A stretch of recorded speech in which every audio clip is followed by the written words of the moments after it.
Welcome to the Deep Dive, where we cut through the noise, pulling surprising insights, actionable knowledge from a stack of incredible sources. Today, we're plunging into a timeless human paradox, the pursuit of greatness. What does it truly mean to be great? And, well, what happens when our understanding of greatness clashes with a different, maybe more profound definition?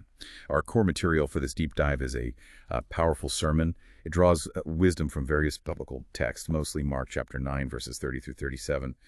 But it also weaves in insights from Genesis, Acts, and other bits of Mark too. It's a really rich tapestry, ancient wisdom with startling modern relevance, especially, I think, for those of us navigating a world obsessed with, well, climbing ladders. Absolutely. And our mission today is really to unpack the surprising lessons on humility, leadership, and the very root of human ambition that we find in these ancient sources. We'll try and connect them directly to your modern experience, maybe offering a shortcut to understanding some deep truths about human nature and genuine fulfillment. So yeah, let's dig in. Okay, let's set the scene.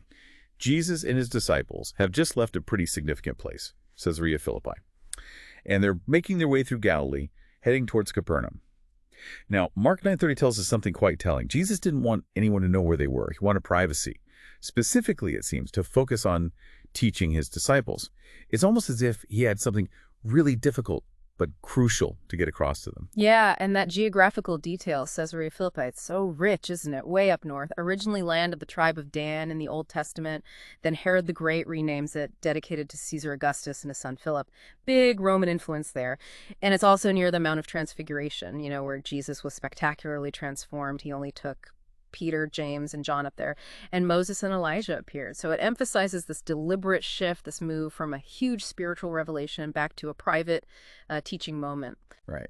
And crucially, just before this journey, Jesus, Peter, James, and John had come down from that mountain to, well, total chaos. The other disciples down in the valley were struggling, completely unable to cast a demon out of a boy, and Jesus just steps in and, boom, heals him instantly. Which then leads to this really key private conversation. The disciples ask him later, why couldn't we drive it out? Almost indignant. And Jesus' response in Mark 9:29 is incredibly direct. This kind can come out only by prayer. And that's not just like a nice spiritual phrase. Yeah. It directly challenged their self-reliance. It highlighted that maybe their ambition or their lack of dependence was a very real barrier to true spiritual power. It's not just about saying prayers. It's about the posture it demands, absolute dependence. So after that really intense experience, Jesus and the disciples keep going back towards Capernaum. And on the way, Jesus repeats this really difficult truth, almost a prophecy. He tells them he'll be delivered into the hands of men. They will kill him, and after 3 days, he will rise again. It's a profound, world-changing declaration.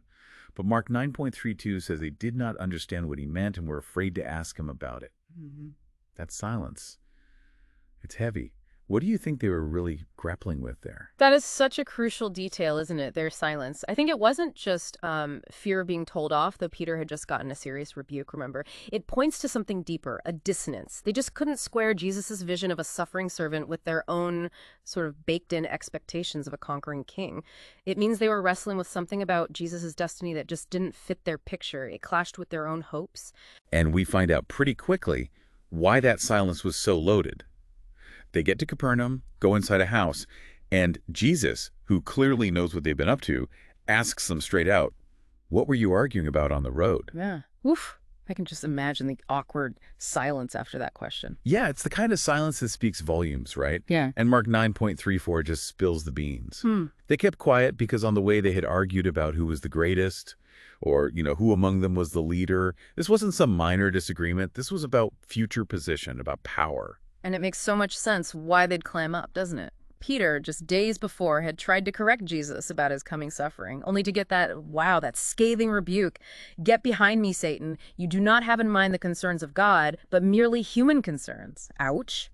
So with Jesus repeating his prediction of death, their private argument about who was greatest, well, it would have felt incredibly petty and embarrassing. It showed they were still completely stuck in those very human concerns. Exactly. And if we connect this to the bigger picture, their whole argument about who was greatest or who would lead, it makes perfect sense if you remember they totally misunderstood Jesus' death and resurrection. They weren't thinking about spiritual sacrifice. They were thinking about a worldly kingdom, a political one. We even see this after Jesus rose. In Acts 1:6, they're still asking, Lord, Are you at this time going to restore the kingdom to Israel? They wanted freedom from Rome. They hoped Jesus would use his power to make that happen. So yeah, their argument on the road was basically them jockeying for position in what they thought would be a new, powerful, earthly administration, securing their futures. And this ambition, right, this desire to be the greatest, it's not just some historical thing about a few disciples 2,000 years ago.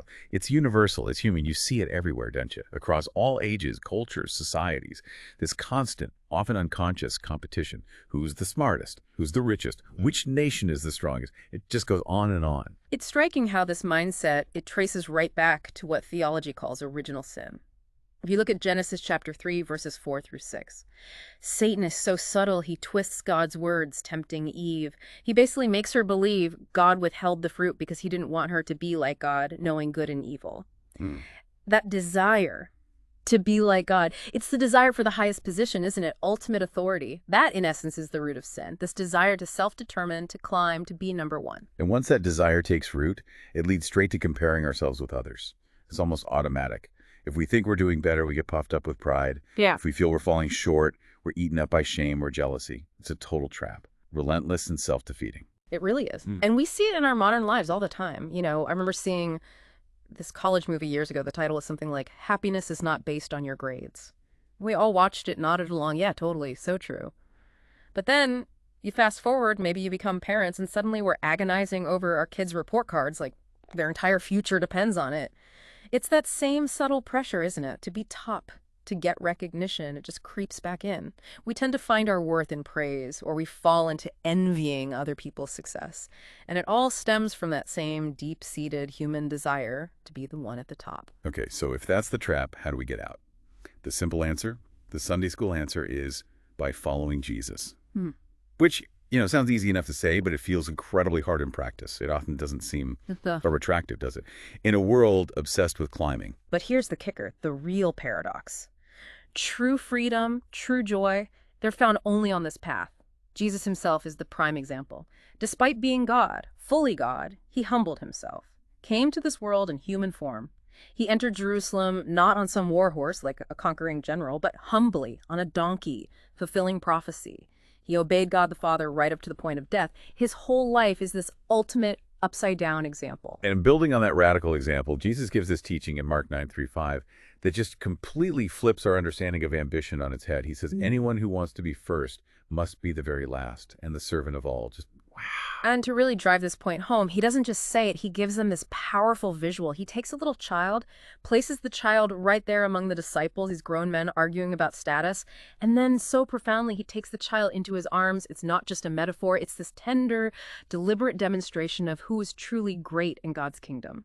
And then comes this deeply profound statement about welcoming that child in Mark 9:37.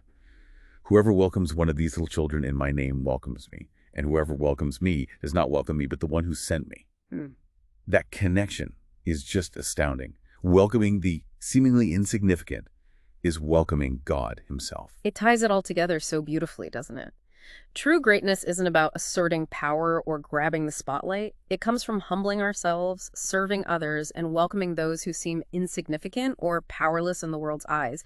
And this isn't just about, being nice or doing charity work. It's a radical redefinition of power itself. Think about applying this to, workplace politics or social media influence, or even the subtle hierarchies within our own families and communities. Where do we unconsciously try to be first? And what little ones, maybe vulnerable people, maybe unseen tasks, are we overlooking because of it? Now, Jesus doesn't just leave it there with a nice teaching. He follows up with some really grave warnings. These are in Mark chapter 9, verses 42 and 43. He declares that causing one of these little ones, those who believe in me, to stumble, to sin, or lose faith, well, it would be so serious. It would be better for that person to have a huge millstone tied around their neck and be drowned in the sea. That is incredibly stark imagery. Really shocking. Yeah, and it's crucial. He clarifies little ones. It refers directly back to that child he just held.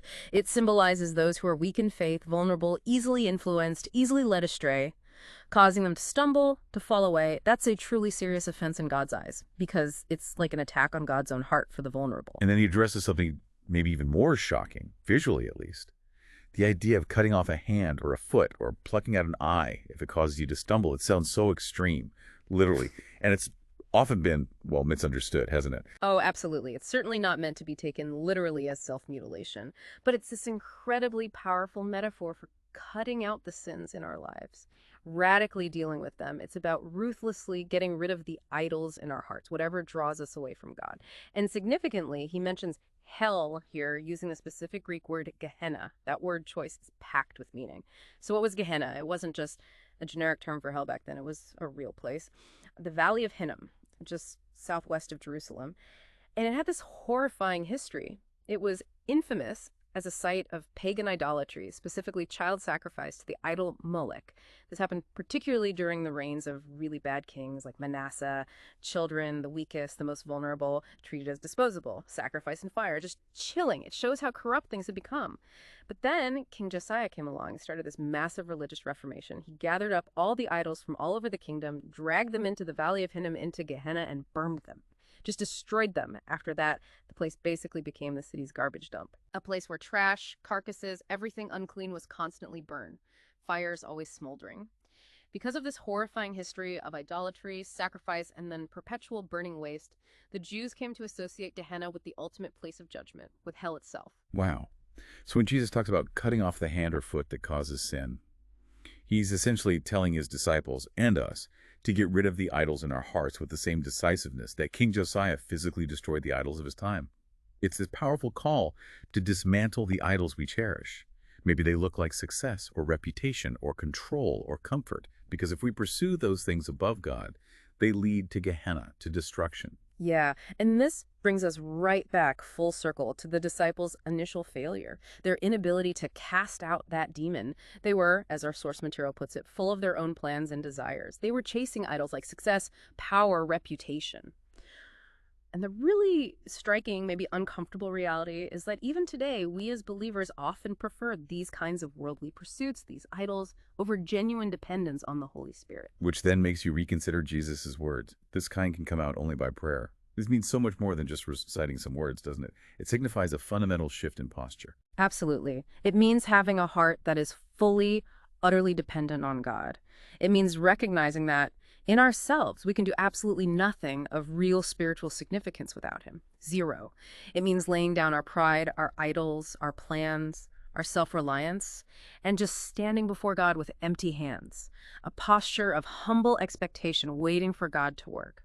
When we truly pray like that, when we are truly dependent, that's when God works. That's when power flows. So the fact that no power was shown through the disciples when they were filled of selfish ambition and greed, that's a really powerful challenge to the church today, isn't it? I mean, think about it. Yeah. There are so many Christians in the world, so many churches, so many resources. Right. So a crucial question we have to ask ourselves is, why does the world often seem to be growing darker, more chaotic, despite the massive presence of Christianity?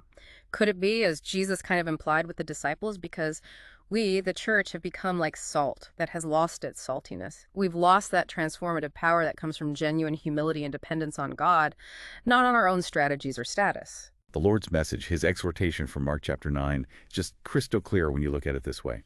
Serve and care for the little ones among you, the vulnerable, the weak, the overlooked. Do not cause them to stumble. Don't do anything that hinders their faith. And stop fighting over who is greatest. Stump the status games. Instead, humble yourselves. Serve one another in love. Live in peace.